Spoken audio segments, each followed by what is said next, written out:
asalaamaaleykum mbokk jullit yi mbokk taalibe yi ak képp ki nga xam ne rek yow yaay safoo bernde ñu ñëwaat ak yéen ci seen émission tey nag dañ leen di indil lu ngeen gis fii nii lu ñuy wax ceebu ginaar mais nekkul comme bu Sénégal bi de xaar leen tey moom dañuy dem ba ay côté Moyen-Orient ak pays Perse yi foofu la ñuy dem muy comme genre Arabie Saoudite Afghanistan ak ay Iran ak yu mel ni ki noonu yooyu foofu la ñu jëm tey def seen ceebu ginaar boo xam ne bu xonq la mais man dama koy def à ma version adapté ko man selon man li nga xam ni ñun moom moo ñu neex sans plus tarder lii nag moo siy dem dinañ soxla ginaar ku nekk li nga am mën nga ko def bu yàpp wala nga def ko bu ginaar man tey ginaar laa choisir donc kii laa yore cuisse de poulet yi su fekkee da nga yoree ginaaru lumm muy poulet entier mën nga ko dagg en deux diviser ko en deux daal di def noonu noonu sax lañ ko gën a xàmmee daal di soxla aussi li ñuy wax suñu ay légumes mu nekk loo xamante ni day am soble ak beneen soble boo xam ne dañ koy saaf moom la ñuy def ci kawam noonu comme genre macédoine dinañ soxla légume boo am donc man tey jii eggplant muy batañse laa yore muy aubergine ak aussi courgette mu nekk squash donc squash bi courgette bi man maa ngi yore bi nga xamante ne bu mexicain bi la boobu moo gën a clair tuuti su fekkee da nga am bu vert bi comme niñ ko xamee noonu rek mun nga ko utiliser aussi ak ay kaani bu verte bi nekk jalapeno kaani bu xaw a saf la tuuti ak bi nga xam ne serrano la dama ko mélanger ak beneen bi nekk genre kaani salade yu sew yu gudd yi donc moom laa yore fii boo amee kaani bu xonk bi mun nga ko utiliser d'ailleurs moom la ñu bari di utiliser pour épices yi dinañ soxla suñu garam masala moom mooy nekk genre épice bi nga xam ne dama koy defar tout le temps nga xamante ni damay jël ay cardamome ay clou de girofle ak aussi poivre africain yeeg yooyu daal di koy def mu lumm tey dama indi poudre bi pour ñi nga xam ni amuñu kii yooyu épice mu lumm mun nañu utiliser garam masala donc mu nekk ni sel ail dinañ soxla aussi tuuti poivre paprika bu ñu fumé bi curcuma ku bëggul curcuma mun nga ko omettre wala nga def safran wala nga omettre ko ci boppam dinaa soxla aussi ail en poudre lii nekk citron bi nga xam ne dafa wow la donc dinañ ci ñëw après ñu amee fii laurier ak tuuti kaani bu wow donc moo nekk noonu dinañ soxla benn genre sauce bu ndaw boo xam ne dañ ko ciy booleel donc sauce boobu ce sera fait genre crudité la à base d'oignon mu nekk soble ak sama poivron yi donc bu vert laa yore bu jaune ak bu orange soxla aussi tuuti tomate boo xam ne dama ko dagg en dés ñuy soxla aussi tomate bi nga xam ne dañ ko dagg en dés bu sew loolu ci ceeb bi la jëm dinañ ci ñëw ak ceeb tey jii riz basmati laa yore donc sans plus tarder duñ def rek lu dul ànd ak yéen ci waañ wi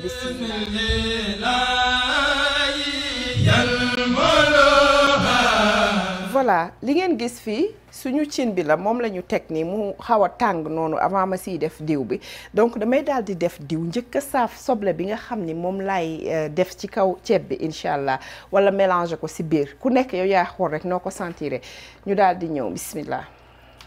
voilà gis nga nu mu mel nii laay ñëw rek bismillah commencé def soble bi bàyyi ko mu doore carrément ba xaw a dëgër tuuti ba doore donc ñu door ko dindi booy xool defuma ci sel defuma ci dara parce que dama koy dooreel voilà nii lañ koy bàyyi ba mu dooree bu dooree ñu daal di koy seppi donc dina jël quelque chose ça dépend ci sa ñaata quantité diw bi nga ci def ak yooyu yëpp peut-être dina jël quelque chose comme 5 à 10 minutes ça dépend dinañ xool incha allah après ñu ñëw wanaat leen voilà gis ngeen soble bi mi ngi nii donc da ngeen di moytu mu xëm nag lii dañ ko dooreel pas xëmal dañ ko dooreel nga xamante ni day am toujours goût bu fekkee dafa xëm day ñuul gis nga nii lañ koy def parce que après dañ koy boole ci kii bi ci ceeb bi voilà bu ma paree nii dama siy def sama assaisonnement daal di koy teg à côté soo gisee dama jël sopalin bi teg ko ci nga xam ni lépp lu nga xam ni rek comme diw la ak yooyu dafay daal di siit ci kawam nga xamante ni du gajaf daal suñu paree dafay toujours croustillant. voilà gis ngeen léegi damay jël suñu assaisonnement bi bismillah suñu mélange d'épices bi rek laa siy def. donc mu ngi noonu laa koy bàyyee daal di koy teg nële à côté léegi ñu daal di ñëw incha allah commencer si jublu si ceeb bi nag léegi bismillah.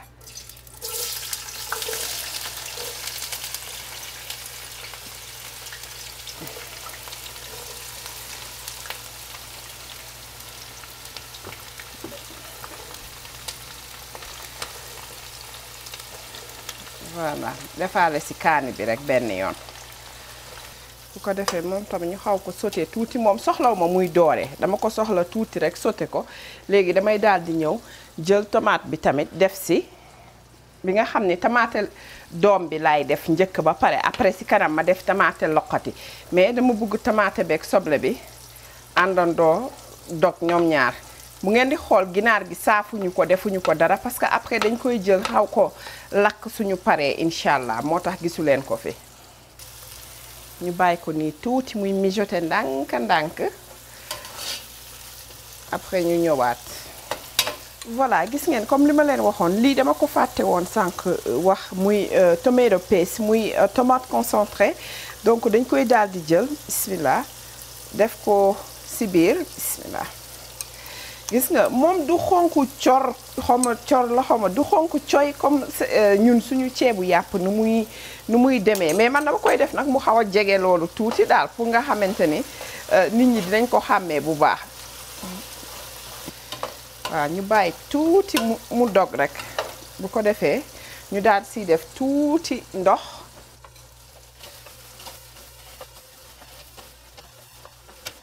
mangoog léegi ma daal di ñëw jël tuuti ci suñu laurier bi gis nga bismillah def ci biir donc jël ci suñu curcumin bi xam ngeen ko chaque jour li ma leen di wax rek bari antioxydant ci boppam la def moom ak suñu paprika bi moom la ñuy def nii bu ñu fumé bi donc boobu c'est optionnel ñaari yooyu c'est optionnel. jël suñu ail en poudre bi ak oignon en poudre bi def si donc limon bi mu ngi nii bu wow bi ñu daal di siy def donc limon bu wow moom li ma si bëggoon wax mooy li mu am dafa bëri ay minéraux si biir donc d'après les recherches li muy def mooy maanaam dafay dimbali waate si digestion gis ngeen li ñu def yépp dafay daanaka dimbali nit si digestion donc dina la dimbali si côté digestion baax na aussi si côté bët ak yooyu ñu ngi wax sax dem nañu ba naan sax dafa xaw a anticarcinogénique donc nga xamante ni dafay dimbali waate si côté cancer et puis li mu am si minéral dafa bare ba nga xam ne kenn mënu koo xam et puis dafa am vitamine C comme ni ngeen ko xamee limon dafa am naturellement vitamine C donc mu ngi noonu léegi aussi te nee nañu aussi am na vitamine D te dina xaw a dimbali waate aussi pour ki nga xam ne dafa bëgg a jeex ak yooyu donc loolu noonu mu nekk ay yëf yoo xamante ni war nañ koy bàyyi xel bu baax a baax et puis dafay dimbali aussi pour si côté kiiwu cardiovasculaire maanaam lu jëm si ay naka laa ko mën a waxee sax si olof li nga xamante ni si ay côté comme nga ne ay côté cœur yeeg façon yooyu ay muscles yeeg façon yu demee ki noonu dina si dimbali waate bu baax a baax aussi donc yooyu mu nekk yoo xamante ne dañ ko fay bàyyi xel xaaral ma ñëw def tuuti ndox bi bismillah comme li ma leen wax sànq rek tuuti rek laa si soxla parce que après damay wàññi si sauce bi daal di koy utiliser comme loo xamante ni moom la ñuy diw si suñu kaw ginaar gi nga xamante ni dañ ko avant ñu koy lakk mais dinañ ko dugal fii nag nga xam ni cafka gi dina ko dugg te dina neexal ceeb bi d'abord déjà donc ñu def loolu après ñëwaat. voilà gis ngeen si sauce bi comme li ma leen wax bismillah damay wàññi tuuti loo xam ni dama koy jël gis nga defaguma ci garam masala bi parce que c'est fait exprès donc lii nii dina baax pour suñu li nga xam ne moom la ñuy diw ci kaw ginaar gi voilà donc ma daal di ñëw jël garam masala bi daal di koy def moom aussi bismillah gis nga voilà moom tam yi mu am ay mélange d'épices la am na ay clove mu nekk li ñuy wax kii clou de girofle voilà mooy jar am na aussi kii ay cannelle am na ginger am na aussi kii cardamome ak yooyu donc moom li mu yore tamit lu si bëri ñoom tamit ay anti-inflammatoire lañu ba pare nekk am aussi ay antioxydants yu bëri yu nekk ci seen biir donc mu nekk ceeb boo xamante ni même boo ko lekkee aussi dina la dimbali côté digestion doo si am problème noonu donc ñu daal di ñëw fi mu nekk nii njulug après nag daal di commencer dugal ginaar geek yooyu bismillah voilà donc gis ngeen dañuy daal di ñëw def tuuti suñu sel bismillah daal di def aussi suñu mélange d'épices bi bismillah daal di ñëw def ginaar gi comme ni ma leen ko waxee sànq gis nga dama ci bàyyi der bi pour le moment mais su ma koy lakk bu la neexee nga bàyyi ko ci bu la neexee nga dindi ko man xëy na ma dindi ko après parce que gis nga mu ngi nii bismillah nii rek lañ koy defee incha allah nii daal lañ koy def bàyyi ko muy baax ba nga xam ne ginaar gi ñor na su ko defee ma dagg samay légumes aussi ñëw def ko si bu ko defee nag ñu daal di ñëw commencer defar kii bi sauce crudité bi nga xam ne day toog à côté moom di mariner di def ay affaire am le temps ceeb bi di pareek yooyu incha allah. voilà ñu ñëw def suñu légumes yi rek comme niñ leen ko waxee woon sànq donc dañuy commencer par batañse batañse moom ñëpp xam nañu li nekk ci biir batañse maanaam bienfait yi nga xam ni moom la batañse am pour citer ci quelque rek macha allah dañuy wax ni moom tamit dafay dimbali waate ci côté digestion donc loolu ñëpp xam nañ ko dina dimbali waate aussi ci côté maanaam dimbali pour problème cardiovasculaire ci xolub doomu aadama bi dina ko dimbali bu baax a baax et puis ñenn ñi ñu ngi wax dafay prevent cancer maanaam daf anticarcinogénique la tamit loolu ñu ngi koy wax dina dimbali waate pour ki nga xam ni dafa am anémie muy maanaam manqué deret noonu donc lii batañse dina ko dimbali aussi dina dimbali loo tamit pour dina neexal xel maanaam màccloo sa xel bu baax a baax xam nga léeg-léeg da ngay gis ngay gaaw a fàtteek yu mel ni ki noonu nee nañu boo ko dugalee boo ko incorporé ci sa régime alimentaire rek ci kàttanu yàlla dina la dimbali ci yooyu donc yooyu noonu ba pare mu bëri ay vitamines booy xool kii yu bëri dañ koy am aussi minéraux tamit am na si donc yooyu noonu mu nekk yëf yi nga xamante ni am na si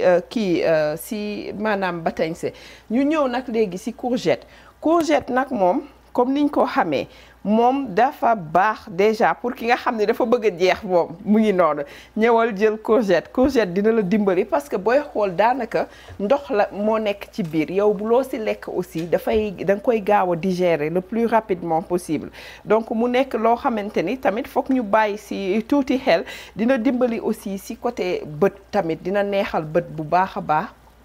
surtout booy jëm nga mag nga xamante ni da ngay soxla ay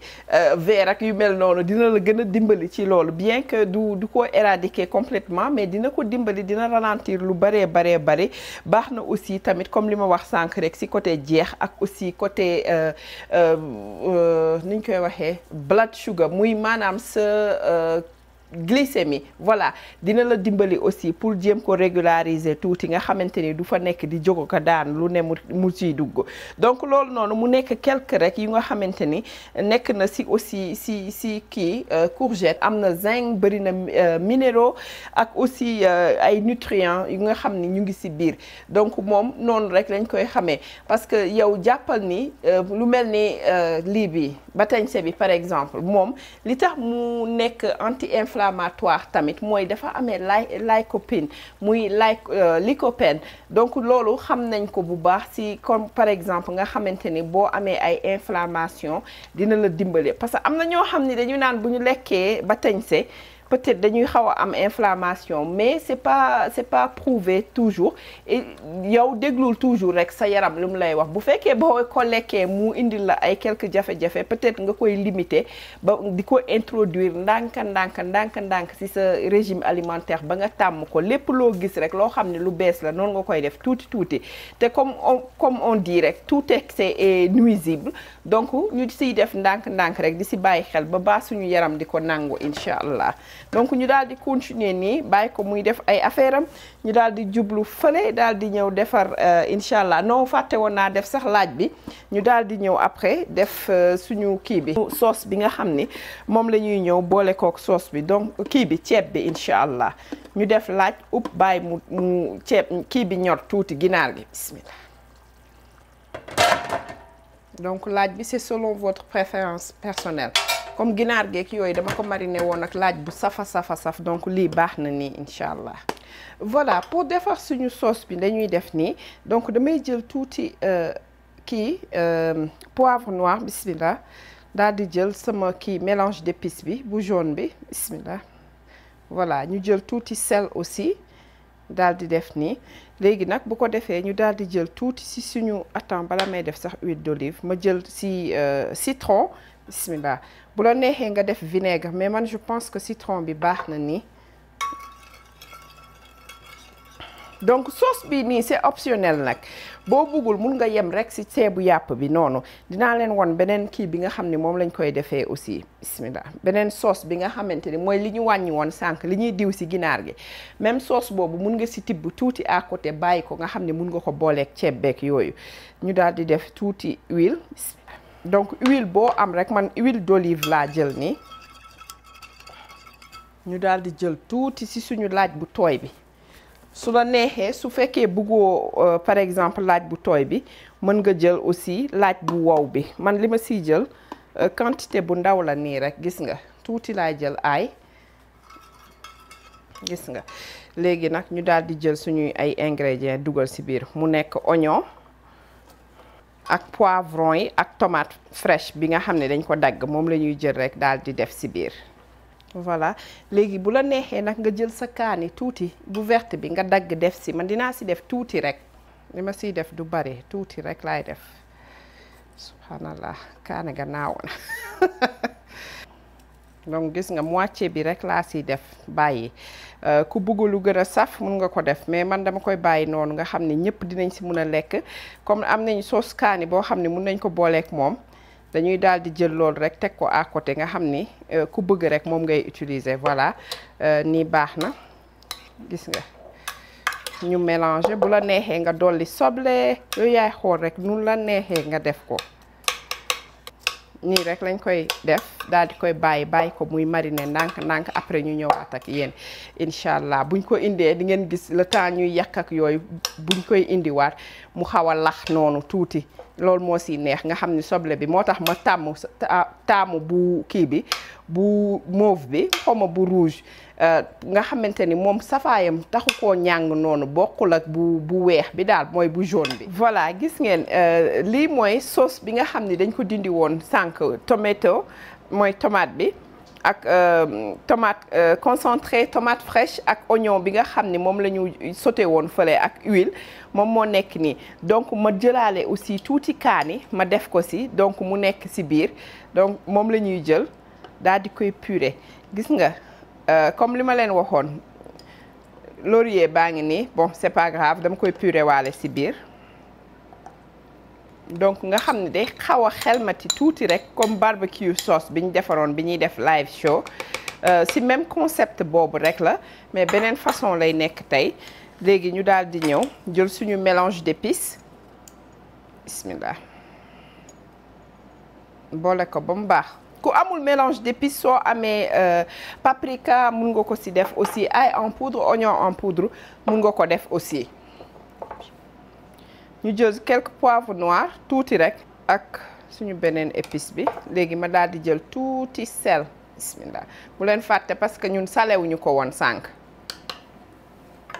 voilà ma daal di jël tuuti rek ci citron bismillah selon votre préférence la nag lii pour mu dimbali ma mun koo blend léegi nag ñu daal di koy mixer yëpp purée ko.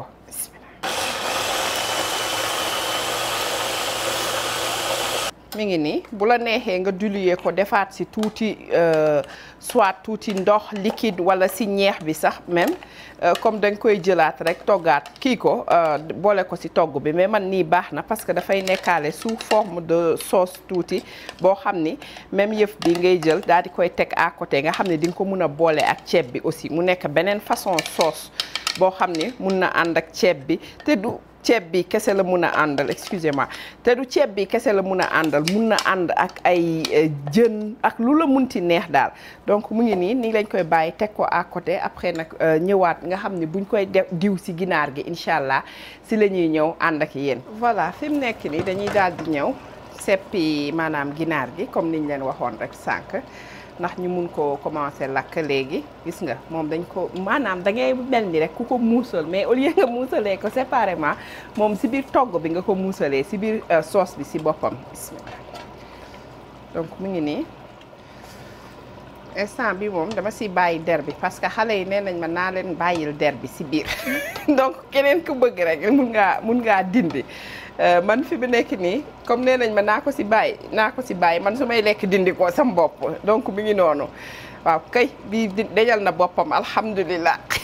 li si ëpp dañ na alhamdulilah pour man mi ngi noonu. voilà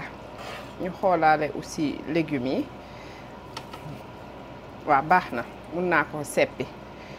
bala ñoo seey ak nga xam ne da nga koy togg ba vitamines yi si nekkoon yëpp da nga koy mujj ñàkk si boppam ndax dee na complètement loolu la ñuy éviter.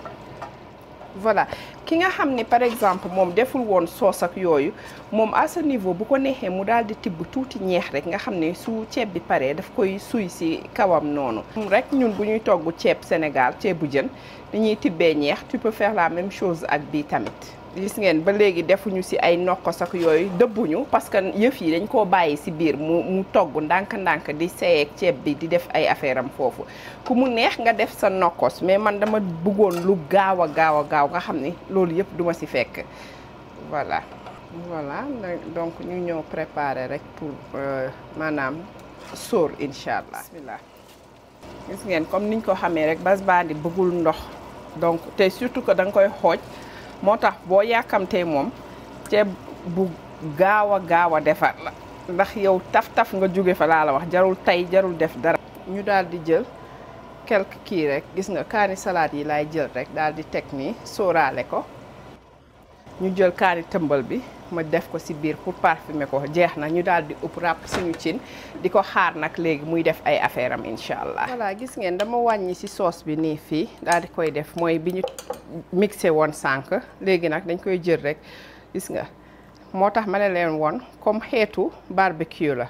mais moom amul gis ngeen defuma ci dara loo xam ne lu comme genre ay sirop walla lu sucré daal déedéet. donc sucre naturel bi nga xam ne moom moo nekk ci tomate moom rek moo siy nekk nga xam ni du saf suukar du def dara bii ci sensu épicé sax ci boppam la gën a nekk.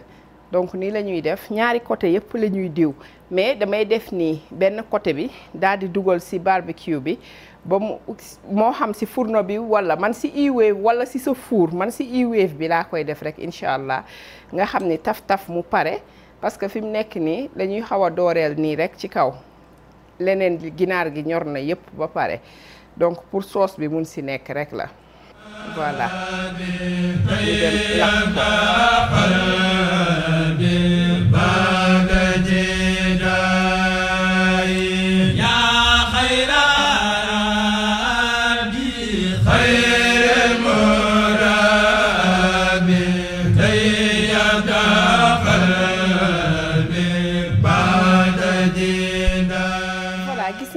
kii bi pare na donc ñu ngi commencé assembler nii ngeen gis ma commencé donc ginaar gi laa def fii jël ceeb bi rek def ko ci diggante yi ma daal di jël gis nga sauce bi nga xam ne moom la ñu diwee woon ci kaw ginaar gi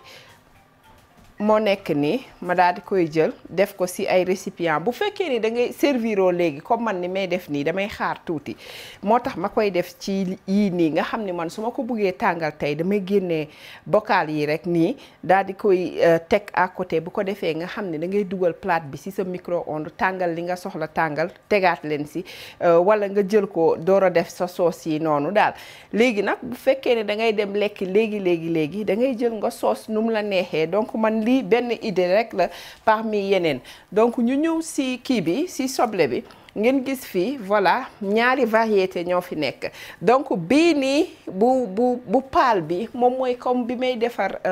soble boobu ma fi defaroon te nga xam ne dafa nekkoon en forme de fleur moom laa def dama jël même nu ma tranché nii ngay jël nga jël même ni ñuy kiiyee ingrédients yi ñu defoon yi baada yeeg yooyu yëpp lieu muy nekk benn soble bu ñum donc tranche yi ngay jël rek dugal ko ci biir bu ko defee nga daal di koy seppi saaf ko mu jox la bii variété donc mu nekk ñaari façon yoo xam ne bu la neexee nga jël ko nga mélanger ko ci ceeb bi ci boppam jaxase ko ci mais ñun dañ koy daal di teg nii sous forme de décoration nii rek nga xam ni ki bëgg mun na jël ki nga xam ni munul bëggul mun na tànn moom li ko neex te aussi beneen yëf bi nga xam ni dañ ko siy def mooy bu la neexee nga boole ci raisin mais man tey dama jàpp ni lii nii la ma dàqalee daal sans raisin yeeg yooyu tey jii yooyu yaay xool rek yan côté yu stratégique nga koy defee. kon nag mbokk jullit yi mbokk taalibe yi ak képp ki nga xam ne rek yow yaay safoo bernde seen émission mi ngi woon ni ñu indiloon leen tey mu nekk ceebu ginaar bu xonk boo xamante ni bokkul ak ñun niñ ko xamee au Sénégal mu nekkoon tey nag ñu indi leen beneen version boo xamante ni plus précisément ñu ngi nekk ci dëkku naar yi par exemple wala Moyen-Orient wala aussi dëkk Perse yi donc foofu noonu lañ ko jëlee yu ci bëri donc mu nekk nii nga xamante ne dañ ko boole woon ak suñu ñaari variété soble bi nga xam ne benn bi wan nañ leen ko beneen bi aussi gisoon ngeen ko ci bi ñuy defar beneen façon soble boobu nekkoon sous forme de fleur donc même chose la rek ñu daal di koy boole aussi ak suñu crudité tey nag émission bi ñu ngi koy may képp ki nga xamante ni rek yow yaay safoo bernde plus précisément les grandes dames de chez Bilo ñooñu laa koy njëkk a jox ba pare ci ñooñu ma tànn ci aussi jox ko ci kenn ki nga xam ni vraiment dafa sori ci man loolu ñu koy wax maman Aïssatou Diagne moom lañ ko may tey jii maman Aïssatou ñu ngi lay may recette bi ak papa ak aussi suñu rakk Massamba ñu ngi leen di jox recette bi di ko jox aussi sama beneen yaay bi nga xamante ni mi ngi nekk ci France ñu koy wax soxna Abi Seck li moom tamit ñu ngi ko koy may sama ñaari yaay yooyu bu ko defee nag ma daal di ñëw ci sama rakk yeeg sama sister yi yeneen yi mu nekk soxna Binta Yaama Ndiaye ñu ngi ko koy jox j'espère que léegi yaa ngi jot notification yi di ko jox aussi Michel Mané di ko jox Yebe Silla suñu sœur di ko jox aussi soxna Rokhaya Ndiaye ci New York ak soxna Queenie Gueye aussi tey jii ñooñu lañ ko joxoon ak sama caméraman bi nga xam ne moo fi nekkoon muy soxna Fatou may naaxa ko nga xam ni moom temps yi moom fi mu ne nii daal macha allah balaa yëf yee yàq daal moom ci lay gaañ boppam lool ñu boole woon ko nag tey ak lemonade bi nga xamante ne dafa nekk sous forme de jus lañ ko def donc mu nekk recette boo xam ne dina leen ko indil tuto ngeen gis ko ni benn jus bi moom moo def benn kii bi base bi moom mooy bi ci digg bi moo def 3 jus nii yépp te nga xamante ne amul lenn loo xam ne rek changé nañ ko ci di leen wax ni bu leen fàtte di partager vidéo yi mais aussi di ko aimer ak aussi di ki nga xam ne mi ngi seetaan te abonné wul bu mu fàtte abonné donc mu nekk tey ji yooyu loolu lañ leen indiloon maa ngi jéggalu nee naa leen show ci biir kër gi la donc di leen jox dig daje ba beneen yoon ak beneen xeetu recette di leen wax asalaamaaleykum wa rahmatullah salli wa sallim ala al